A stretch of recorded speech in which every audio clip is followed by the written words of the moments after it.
नमस्कार, जय हिंद, वंदे मातरम। स्वागत है आप सभी का उत्तर प्रदेश के सबसे बड़े न्यूज चैनल में। तो चलिए दोस्तों, अब नजर डालते हैं उत्तर प्रदेश के मुख्य समाचारों के साथ साथ यूपी राज्य की आज की अहम और बड़ी खबरों पर। आज उत्तर प्रदेश के किसानों, गरीब परिवारों, मजदूर भाइयों, बेरोजगार युवाओं और माताओं बहनों के लिए एक बेहद बड़ी और राहत भरी खबर सामने आ रही है। यूपी के अंदर से भ्रष्टाचार, गरीबी, भुखमरी और बिजली पानी की समस्या को खत्म करने के लिए योगी सरकार एक बड़ा और महत्वपूर्ण कदम उठाने जा रही है। इस बार पीएम किसान सम्मान निधि की अगली किस्त कब जारी होगी, इसकी जानकारी भी आपको इसी वीडियो में मिलेगी। साथ ही उत्तर प्रदेश में आज से करीब 15 से 20 नए नियम लागू हो रहे हैं, जिनका असर सीधे आम जनता पर पड़ेगा। इसके अलावा पेट्रोल, डीजल, सोना और चांदी के ताजा रेट क्या हैं, इसकी अपडेट भी हम आपको देंगे। आज के मौसम समाचार पर भी विस्तार से चर्चा होगी। साथ ही यूपी की आज की सभी बड़ी घोषणाओं और अहम खबरों को भी विस्तार पूर्वक जानेंगे। अगर आप उत्तर प्रदेश के निवासी हैं तो हमारे इस चैनल को सब्सक्राइब जरूर कर लें, ताकि आपको यूपी की हर जरूरी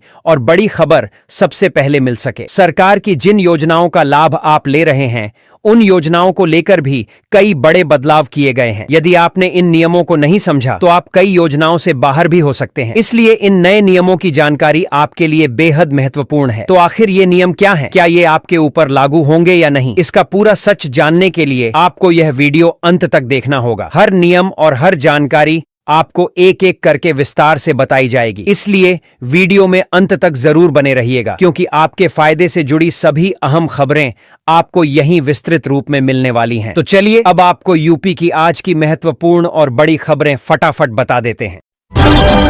उत्तर प्रदेश में निवेश को लेकर सिंगापुर की प्रमुख लॉजिस्टिक्स कंपनी एपी मोलर मायस्क ने बड़ा संकेत दिया है, जहां कंपनी के मैनेजिंग डायरेक्टर रीन पील पेडसन ने सोमवार को मुख्यमंत्री योगी आदित्यनाथ से मुलाकात कर राज्य में निवेश बढ़ाने की संभावनाओं पर विस्तार से चर्चा की। इस दौरान मुख्यमंत्री ने कंपनी प्रबंधन को उत्तर प्रदेश में सुरक्षित औद्योगिक माहौल, मजबूत इंफ्रास्ट्रक्चर और सरकार की ओर से हर संभव सहयोग का भरोसा दिलाया। बैठक में लॉजिस्टिक्स सेक्टर के विस्तार, रोजगार सृजन और सप्लाई चेन को और बेहतर बनाने पर जोर दिया गया।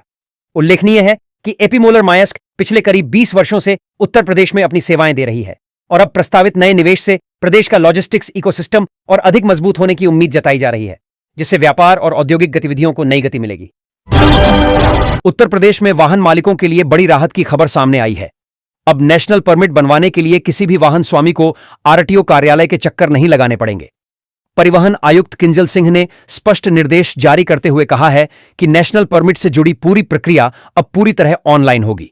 दस्तावेजों के सत्यापन के नाम पर किसी भी आवेदक को आरटीओ ऑफिस बुलाना प्रतिबंधित रहेगा।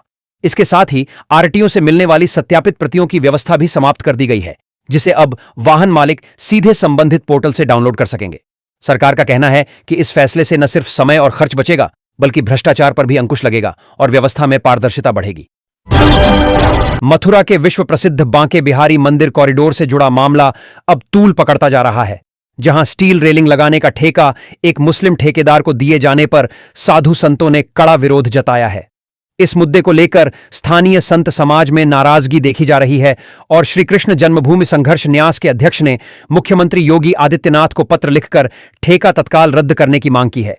संतों का आरोप है कि संबंधित ठेकेदार ने अपनी पहचान छिपाकर टेंडर प्रक्रिया में भाग लिया और मंदिर जैसे संवेदनशील धार्मिक स्थल पर काम हासिल किया। संत समाज का कहना है कि आस्था से जुड़े इस प्रोजेक्ट में पूरी पारदर्शिता और परंपराओं का सम्मान जरूरी है।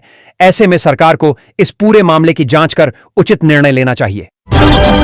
फिरोजाबाद के मक्खनपुर थाना क्षेत्र से दिल दहला देने वाली घटना सामने आई है, जहां एक कातिल पिता ने अपने ही 12 वर्षीय बेटे मयंक की बेरहमी से हत्या कर दी। आरोपी पिता राजेश कुमार ने पूरी वारदात को पहले से योजना बनाकर अंजाम दिया और हंसिए से बेटे के हाथ, पेट और छाती पर कई वार किए। जांच में सामने आया है कि मासूम ने जान बचाने के लिए काफी संघर्ष किया, जिसके निशान मौके पर मिले हैं। वारदात के बाद आरोपी ने शव को एक बक्से में छिपा दिया था। सूचना मिलने पर पहुंची पुलिस ने मौके से अहम सबूत जुटाए और आरोपी पिता को गिरफ्तार कर हत्या में इस्तेमाल हथियार भी बरामद कर लिया है। इस घटना ने पूरे इलाके को झकझोर कर रख दिया है और पुलिस आरोपी से गहन पूछताछ कर रही है। किसानों की आमदनी बढ़ाने के उद्देश्य से मुख्यमंत्री योगी आदित्यनाथ ने कृषि विभाग को बड़ा निर्देश दिया है। मुख्यमंत्री ने गन्ना किसानों के लिए गन्ने के साथ दलहन और तिलहन की अंतः फसली खेती को मिशन मोड में लागू करने को कहा है। उन्होंने बताया कि यह योजना वर्ष 2026 से 27 से लेकर 2030 से 31 तक चरणबद्ध तरीके से चलाई जाएगी। मुख्यमंत्री के अनुसार गन्ने के साथ सह फसल अपनाने से किसानों को अतिरिक्त उत्पादन मिलेगा और उनकी आय में कई गुना वृद्धि संभव होगी। उन्होंने रब्बी सीजन में सरसों और मसूर तथा जायद सीजन में उड़द और मूंग की खेती को प्राथमिकता देने पर जोर दिया। सरकार का मानना है कि इस मॉडल से खेती की लागत घटेगी और किसान आर्थिक रूप से अधिक मजबूत होंगे। उत्तर प्रदेश के समाज कल्याण विभाग में बड़ी प्रशासनिक लापरवाही सामने आई है, जहां करीब 2400 छात्रों को गलत तरीके से करोड़ों रुपए का अतिरिक्त भुगतान कर दिया गया। प्रारंभिक जांच में सामने आया है कि सॉफ्टवेयर सिस्टम में कैपिंग लागू न होने की वजह से लगभग 35 करोड़ रुपए का अधिक भुगतान हो गया। मामले को गंभीरता से लेते हुए समाज कल्याण निदेशक संजीव सिंह ने पूरी रिपोर्ट तलब कर ली है और जिम्मेदार अधिकारियों की भूमिका की जांच के निर्देश दिए हैं। विभाग ने स्पष्ट किया है कि जिन छात्रों को अधिक राशि मिली है उनसे नियमानुसार वसूली की जाएगी। साथ ही दोषी अधिकारियों के खिलाफ अनुशासनात्मक कार्रवाई भी तय मानी जा रही है। उत्तर प्रदेश में रोजगार और औद्योगिक विकास को नई दिशा देने के लिए मुख्यमंत्री योगी आदित्यनाथ ने सभी जिलों में कम से कम 50 एकड़ जमीन जल्द से जल्द चिन्हित करने के सख्त निर्देश जारी किए हैं। यह जमीन सरदार वल्लभ भाई Patel employment and industrial zone के रूप में विकसित की जाएगी, जहां युवाओं को कौशल प्रशिक्षण, रोजगार के अवसर और उद्यमिता से जुड़ी सुविधाएं एक ही परिसर में उपलब्ध कराई जाएंगी। मुख्यमंत्री ने अधिकारियों से कहा है कि इस महत्वाकांक्षी योजना को चरणबद्ध तरीके से लागू किया जाए और उद्योगों को प्लग एंड प्ले मॉडल पर सभी मूलभूत सुविधाएं उपलब्ध कराई जाएं, ताकि निवेशकों को किसी तरह की परेशानी न हो। सरकार का मानना है कि इस जोन के विकसित होने से स्थानीय युवाओं को रोजगार मिलेगा और प्रदेश की अर्थव्यवस्था को भी मजबूती मिलेगी। उत्तर प्रदेश की सियासत में बयानबाजी तेज करते हुए मुख्यमंत्री योगी आदित्यनाथ ने बिना नाम लिए समाजवादी पार्टी प्रमुख अखिलेश यादव पर तीखा हमला बोला है। मुख्यमंत्री ने कहा कि विपक्ष के लिए पीढ़ी की बात करना सिर्फ एक बहाना है, जबकि उनका असली उद्देश्य केवल अपने परिवार का हित साधना रहा है। उन्होंने आरोप लगाया कि सपा सरकार के कार्यकाल में पिछड़े, दलित और वंचित वर्गों के कल्याण को लेकर कोई ठोस प्रयास नहीं किए गए।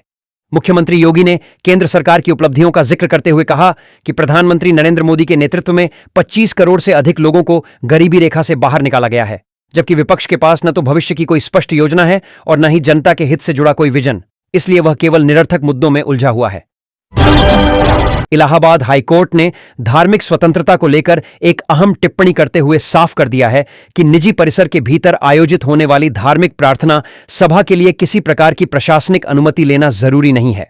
कोर्ट ने अपने आदेश में कहा कि जब तक ऐसी प्रार्थना सभा सार्वजनिक सड़क, सरकारी संपत्ति या आम लोगों के आवागमन को प्रभावित नहीं करती, तब तक प्रशासन को उसमें हस्तक्षेप करने का कोई अधिकार नहीं है। यह टिप्पणी न्यायमूर्ति अतुल श्रीधरन और न्यायमूर्ति सिद्धार्थ नंदन की खंडपीठ ने 2 ईसाई संस्थाओं द्वारा दायर याचिकाओं पर सुनवाई के दौरान की। अदालत ने यह भी स्पष्ट किया कि कानून व्यवस्था बनाए रखना प्रशासन की जिम्मेदारी है, लेकिन निजी आस्था के पालन में अनावश्यक रोक लोकतांत्रिक मूल्यों के खिलाफ है।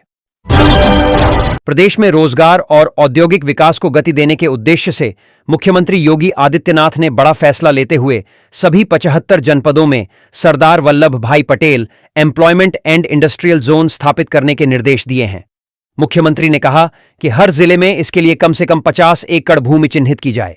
इस जोन को प्रशिक्षण, कौशल विकास और उद्यमिता का एकीकृत केंद्र बनाया जाएगा, जहां युवाओं को एक ही परिसर में रोजगार से जुड़ी सभी सुविधाएं उपलब्ध होंगी। सरकार का मानना है कि इस योजना से न सिर्फ युवाओं को नए अवसर मिलेंगे, बल्कि प्रदेश में उद्योगों को बढ़ावा देकर आर्थिक विकास को भी मजबूती मिलेगी। भारतीय जनता पार्टी की राजनीति से जुड़ी एक अहम मुलाकात उस वक्त चर्चा में आ गई जब कैसरगंज के पूर्व सांसद बृजभूषण शरण सिंह वरिष्ठ भाजपा नेता कलराज मिश्र से मिलने पहुंचे। बृजभूषण शरण सिंह ने कलराज मिश्र को उनके यूजीसी से जुड़े बयान के लिए धन्यवाद देते हुए कहा कि इस बयान से देश हित में एक सकारात्मक संदेश गया है। मुलाकात के दौरान उन्होंने अपने राजनीतिक जीवन से जुड़ी पुरानी यादें भी साझा कीं। बृजभूषण ने बताया कि वर्ष 1989 में विधान परिषद और 1991 में लोकसभा का टिकट उन्हें कलराज मिश्र ने बिना किसी मांग के दिया था, जिसने उनके राजनीतिक करियर की दिशा तय की। इस मुलाकात को भाजपा के भीतर पुराने संबंधों और राजनीतिक विश्वास का प्रतीक माना जा रहा है। उत्तर प्रदेश सरकार ने सरकारी कर्मचारियों की जवाबदेही तय करने के लिए बड़ा कदम उठाया है, जहां अपनी चल अचल संपत्ति का विवरण समय पर पोर्टल पर दर्ज न कराने वाले करीब 47,000 कर्मचारियों पर सख्त कार्रवाई के निर्देश जारी किए गए हैं। मुख्य सचिव एसपी गोयल ने स्पष्ट आदेश देते हुए कहा है कि 31 जनवरी तक जिन 47,816 कर्मचारियों ने संपत्ति का ब्यौरा ऑनलाइन नहीं दिया, उनका वेतन तत्काल प्रभाव से रोका जाए और उनके खिलाफ अनुशासनात्मक कार्रवाई शुरू की जाए। इतना ही नहीं, जिन अधिकारियों ने बिना संपत्ति विवरण लिए इन कर्मचारियों का वेतन जारी किया है, उनके खिलाफ भी 1 सप्ताह के भीतर कार्रवाई तय करने को कहा गया है। सरकार का कहना है कि यह सख्ती प्रशासन में पारदर्शिता और ईमानदारी सुनिश्चित करने के लिए जरूरी है और आगे किसी भी स्तर पर लापरवाही बर्दाश्त नहीं की जाएगी।